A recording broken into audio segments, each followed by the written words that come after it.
আমরা এখন এই মুহূর্তে দাঁড়িয়ে রয়েছি, আমাদের মধ্যে রয়েছে 2, 4, 6, 7 জন। এরা বেঙ্গল পুলিশের এসআই পদে পাস করেছে এবং এদের ফিজিক্যাল কলকাতা পুলিশের এসআইয়ের এদের ফিজিক্যাল ফিটনেস টেস্ট যেটা বলে সেটা রয়েছে। তো আমরা মোটামুটিভাবে 800 মিটার 3 মিনিটে পাস করতে হবে, তার জন্য প্রস্তুতিটা নিচ্ছি। তথাপিও এদের মধ্যে কিছু প্রবলেম রয়েছে। পড়ুয়া ছেলে, ম্যাক্সিমামই পড়ুয়া ছেলে, কিন্তু দৌড়ের ক্ষেত্রে দৌড়ের ব্যাপারটা আলাদা। তো দৌড়ের ব্যাপারটা রপ্ত করতে গিয়ে কিছু প্রবলেম চলে আসে। তো প্রত্যেকে নাম বলবে এবং তোমার সমস্যাটা বলবে। বলো। আমার নাম সৌগত মণ্ডল। আজকে যখন দৌড়াচ্ছিলাম তখন 5 পাক পরে, মানে আমাদের 100 মিটারের ট্র্যাক রয়েছে, সেখানে 8টা পাক দেওয়ার কথা।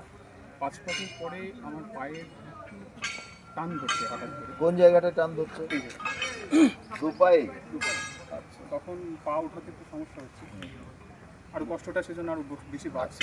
বলছি ওটাকে টিপটো করতে হবে, এইটাকে টিপটো করতে হবে, এই ডিঙি মারা অভ্যাসটা করতে হবে।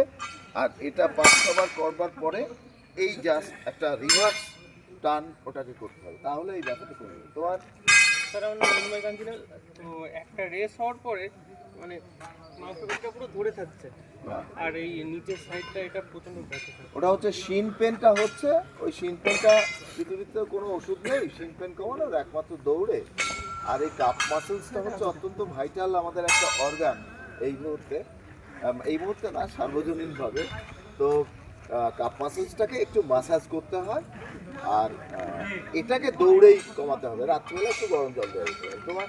আমার নাম শুভজিৎ হালদার স্যার। আমি দৌড়ে লাস্ট 2 পাক এনার্জি পাচ্ছি। এই এনার্জি পাওয়ার জন্য মনটাকে রেডি রাখতে হবে। তোমার ভীতিটা চলে আসছে, এই ভীতিটাকে অতিক্রম করতে হবে। যে যদি ভীতিটাকে অতিক্রম না করতে পারো তাহলে তোমার ওই 2 পাক কেন, কম্পিটিশনে গিয়ে মনে হবে 8 পাকই তোমার কাছে ভয়। মনটাকে জয় করতে হবে, মনে করতে হবে যে আমি প্র্যাকটিস করেছি ভালোভাবে, আমি পারবো ওটার সমস্যার সমাধান করতে। আমার নাম নীল প্রামাণিক স্যার। মানে শীতের মৌসুমে ঠান্ডা লেগে না মাঝে মাঝে সমস্যা হচ্ছে, মানে শ্বাসের সমস্যা হচ্ছে। নাক বন্ধ হয়ে গেলে, মুখ দিয়ে শ্বাস নিতে গেলে না মানে দম তাড়াতাড়ি ফুরিয়ে আসতে একটা অনুভূতি হচ্ছে। এটা 4 বার এই কম্পিটিশনের আগে, তোমাদের ফিটনেস টেস্টের আগে 4 বার করে তোমাকে একটা ফুটন্ত জলে ঢাকা দিয়ে রেখে একটা চাদর মুড়ি দিয়ে ওই ঢাকনাটা খুলে দিয়ে ওখানে 20 থেকে 25 বার জোরে জোরে টানতে হবে, টেনে ছাড়তে হবে। এই ছাড়লে পরে কী হবে, পুরো ফুসফুসটা ক্লিয়ার হয়ে যাবে। এরপরে কি করতে হবে, একটা গামলার মধ্যে অনেকটা নুন দিয়ে ওই জলটাকে ঢেলে দিয়ে কিছুটা ঠান্ডা জল মিশিয়ে, যাতে চামড়া না পড়ে, ওরকমভাবে পা চুবিয়ে বসে ওটা 12 মিনিট বসতে হবে, তাহলে কিন্তু এই প্রবলেমগুলো চলে যাবে। তোমার? আমার নাম তুষারকান্তি ঘোষ। আমার সেম প্রবলেম, ঠান্ডা এবং কাশি ভীষণ পরিমাণে। হ্যাঁ, তুমি এই যেটা বললাম এইটাই করতে হবে। এবং কখনো যেন দেখবে যে প্র্যাকটিসের পরে এই যে হঠাৎ হাওয়া দেয়, এই হাওয়াটা যেন না লাগে, সঙ্গে সঙ্গে গায়ে কিন্তু একটা শুকনো কিছু পরে নিতে হবে। তোমার তো প্রবলেমটা কি বলছিলে তুমি? আমার প্রবলেম হচ্ছে 600 মিটার দৌড়ানোর পরে কাপ মাসেলটা ধরে যাচ্ছে। আচ্ছা, কাপ মাসেলটা একটু মাসাজ করতে হবে, তেল দিয়ে একটু মাসাজ করতে হবে। দেখবি ফুটবল প্লেয়াররা যেরকম এরকম করে করে মাসাজ করে, এই মাসাজটা করলে ঠিক হয়ে যাবে। তোমার কি প্রবলেম? আমার দুটো প্রবলেম আছে। একটা হচ্ছে লং রানের পরে স্যার এই মাঝ বরাবর এখানে একটা পেন হচ্ছে, আর একটা হচ্ছে যখন দৌড়াই 5 পাক কি 6 পাকের পরে গলা মুখ খুব শুকিয়ে যাচ্ছে, ড্রাই হয়ে যাচ্ছে। এটা কোনো ব্যাপার না, এটা হচ্ছে ডিউ টু একটু হিউমিডিটিটা কমের ফলে এগুলো হচ্ছে। ওই দৌড়ের আগে তাহলে একটু নুন চিনির জল একটু গলায় ঢেলে নিতে হবে।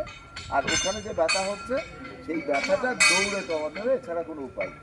মোটামুটিভাবে তোমাদেরকে বলি, এই কটা দিন তোমরা ভুলভাল খাওয়া থেকে বিরত থাকো। অ্যাসিডিটি হয় এরকম খাবার খেও না, তোমাদের ঠান্ডা লাগে এরকম করো না। জাস্ট মনে করো যে আমাকে যুদ্ধ জয়টা করতে হবে, আর এই যুদ্ধ জয়ের মনোভাবটা থাকলেই হলো। মন হচ্ছে জীবনের আয়না, তাহলেই দেখবে সফলতা আসবে। ঠিক আছে, ওকে, থ্যাংক ইউ।